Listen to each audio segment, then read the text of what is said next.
It's like, remember that show Pawn Stars?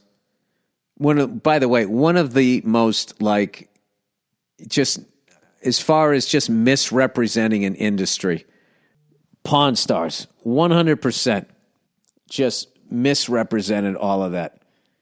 Like, I was in a pawn shop one time before I watched Pawn Stars. I was selling a keyboard, if you can believe it. First time I lived in LA, I had a sparsely furnished one-bedroom apartment with just a little keyboard because I had no musical outlet and I wasn't going to buy a guitar because I'd given up on that, and I played drums, and you can't play drums in one-bedroom apartment. So I was like, I'll learn how to play the piano. Blah, blah, blah, blah, blah, blah, blah, blah. I swear to God, I was doing that. It was a low point in my life.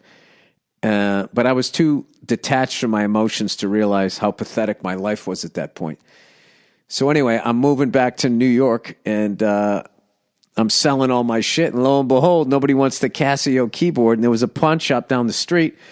So I went in and I sold it, and the guy gave me like $9 or some shit. I don't even know what it was. And I was like, all right, I'm good. I'm out. So I left, and I kind of forgot about that pawn shop, and I started watching Pawn Stars.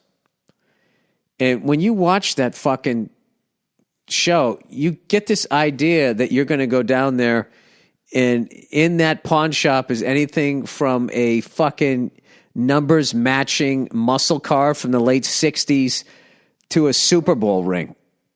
And the reality is you walk in and it's just a bunch of shit. It's just wall to fucking wall shit. And I know that there are stories out there where people have found shit that people didn't know what they had. But I'm telling you, the amount of shit that you're going to have to wade through, it's not even fucking worth it.